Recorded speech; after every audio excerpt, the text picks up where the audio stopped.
Truong. Thank you.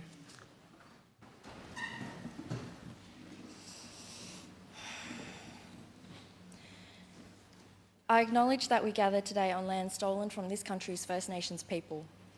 This place, even as it serves as a beautifully kept monument to our democracy, was founded on land that is and always will be Aboriginal land. I pay my deep respects to the Wurundjeri people of the Kulin Nation, traditional owners of this land. My respects to their elders, past, present, and emerging. And I extend this to any Aboriginal and Torres Strait Islander person here today, including my green sister, Lydia Thorpe, MP for Northcote. We each come here to this place with our own story. Each of us a reflection of the people and the experiences that have shaped us. I'm humbled to be standing here as the first Vietnamese Australian woman to take a seat in this place. And I'm pretty stoked, to be honest, to share with you today what it is that I hope to do here for Victorians. Both my granddads served in the South Vietnamese Army fighting the Viet Cong. At the fall of Saigon in 1975, each of my parents were chosen by their families to flee by boat on crowded fishing boats. As boat people, they would face starvation, pirates, and the prospect of never seeing their families again. But life in Vietnam under communism was unbearable. Thousands had already died in labour camps. Millions of people, Vietnamese people, made this same perilous journey and perished. My parents survived. My brothers and sisters and I were born and raised in the western suburbs of Melbourne, in public housing, at public schools. We played in public parks and read books in public libraries, and when we were sick, there was Medicare. Us kids spoke fluent Australian. We had access to food, shelter and education in a country without war or bloodshed in the streets. We had the opportunities and choices that were never available to our parents. With all that, we grew up with a huge sense of responsibility, growing up with the weight of our family's expectations to make good on their sacrifices and navigating a world that our parents often couldn't explain to us. My family's Australian story began in 1983, when my parents arrived at the Midway Migrant Hostel in Maribyrnong. Today, in its place, stands the Maribyrnong Detention Centre, a place of misery under a miserable immigration policy. It is not lost on us kids with migrant parents how difficult our stories would be if we were seeking refuge today. The difference then was that as the fallout of the Vietnam War played out, we had politicians here, significant Prime Minister Malcolm Fraser, who had the courage and the compassion to take us in and make room for us. This is the difference between me standing here as your newest MP rather than being on Manus as a detainee. Despite a rocky home life and growing up poor, my brothers and sisters and I did well at school. My teachers at Maidstone Primary School and Braybrook College met my big questions about the world beyond our suburbs with encouragement and generosity. For a kid like me, the kindness and care in our welfare system, in our public health system, and from my teachers and friends at school bloody well saved me from a bitter and hard life. Excuse me. The Western Metropolitan region spans the local government areas of Maribyrnong, Moonee Valley, Hobsons Bay, Brimbank, Wyndham, and parts of the cities of Hume and Melton. 1 in 3 residents born in this region were born overseas. Live in this region, were born overseas. And of course that means thousands of us in the remaining 2/3 have parents who are either migrants or refugees.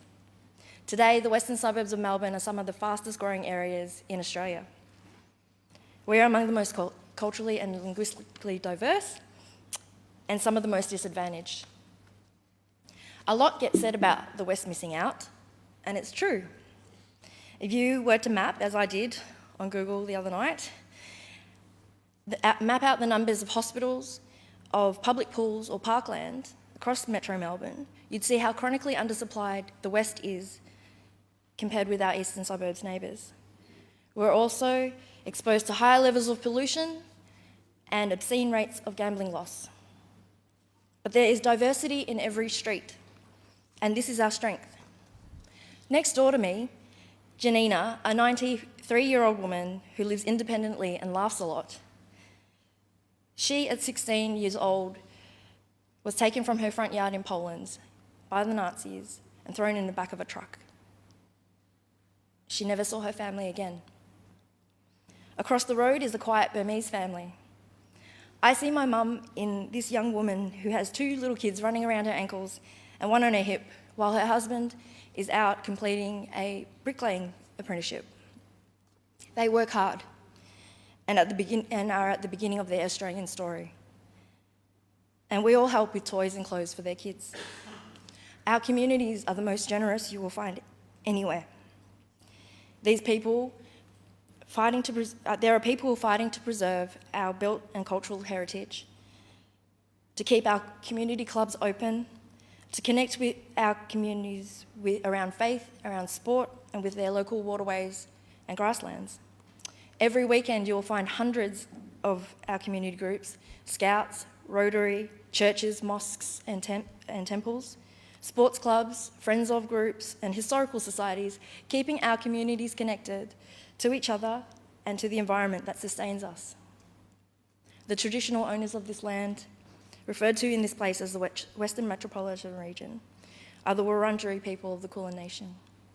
They would have known a time when our western volcanic plains were home to a rich diversity of wildflowers, trees, grasses, and plants and animals that had adapted to and supported these dry, flat, grassy ecosystems.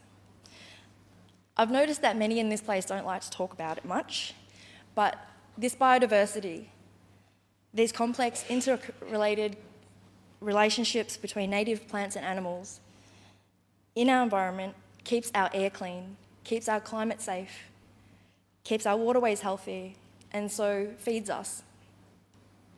How strange it is that we struggle to keep this front and centre in everything we do here. I didn't grow up bushwalking or camping, but I know enough about famine, scarcity, and tendency for weeds and drought to take over whole landscapes if we don't let long-adapted species do their part in our biosphere. Climate change is a fundamental challenge to these essential balances that keep the planet livable. This is the risk of building over farmland and green wedges, of building toll road tunnels that lock in pollution and that lock us into that second and third car, of powering our businesses and homes with grid technology from the 1950s. There's immense potential for transforming our relationships with these ecosystems, and I want to see Victoria lead the global change in changing these relationships. In 2008, I rolled up to Brimbank City Council's depot in Killor Park and joined its environment department as an environmental planner. There, amongst a heavily unionised workforce, I learnt about good governance and I had a steep learning curve about how to get stuff done. That's how I know that public services need to be evidence-based, locally relevant and protected. When we need our suburbs to be green and affordable, our public assets to remain in public hands, and for it all to work, we need our community's trust and support. If you deliver services that aren't shaped by the community's needs, you're wasting everyone's time. When you let councillors behave badly for far too long, the public's cynicism and disengagement can unmake whole communities. One of the key ways that I will measure my success here as an MP is in my ability to bring people in to have their say and participate. If more people see it worth their while to look up and get involved to shape the decisions that impact us, I know there is hope for the Western suburbs to get the support and the services, the infrastructure and the opportunities that we desperately need and deserve. Some of us still remember life before smartphones, before dot-com booms and cryptocurrency. We see the harsh reality of an unsafe climate, of mounting waste that has nowhere to go, of the natural lungs and veins of our city being choked up by more space for cars rather than for people. And we see the people that our systems and institutions are still letting down. We see you. Never before has it been so critical for us to understand what is worth protecting and what we stand for. real progressive change in politics, for our society, for an economy that works for people and planet rather than profit and plunder, depends on us turning up and rolling up our sleeves to unrig these systems and hammer out the world that we want. We Greens believe in the public good to keep us all safe and well. I will work hard to bring people together, to connect us to a stronger sense of ourselves and our values, and to the decisions that affect our lives. When we are not besieged by disadvantage and discrimination, when we're not reduced to competing against each other and being consumers, our strongest human impulse is to love and share. And as the Greens MP, I will continue to be a part of this broader movement for an inclusive, compassionate politics, for the courage that I know we were all capable of. I'm still pinching myself that this is my life now. I've landed this dream job at 34, and every night I get to come home to my gorgeous husband and my two cuddly kids, Grace and Teddy. Rob, Grace and Teddy, if I'm not with you, know that I'm thinking about you. I love you all so much. For their love and support in everything I do, I thank my brothers and sisters, Leanne and Andrew Chin, my brothers Lung and Liam and their partners, and big love too to my baby sisters, Lone, Lu and Huong Truong, my mum Hien too,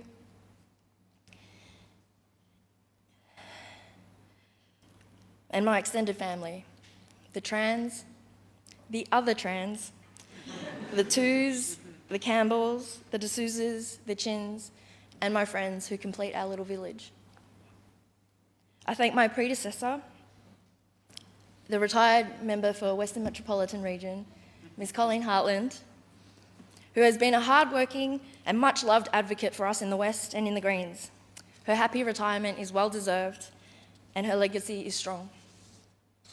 I'm ready to take the baton to honour the needs and interests of over 500,000 people who live in Western Metro. Hương rất cảm động được đại diện cho đảng xanh và cũng một hình ảnh đại diện cho giới trẻ, người Úc gốc Việt. Kinh nghiệm của cộng đồng chúng tôi cho thấy tự do và nhân quyền không do ai ban phát mà chúng ta phải tự giành lấy và phải sử dụng để củng cố chúng mạnh mẽ hơn nữa. I'll be here helping to make sure that everyone in this state is afforded their dignity, for everyone to get what they need to thrive, to make laws that enable people to bring the best of themselves, to speak for themselves, whatever their circumstances.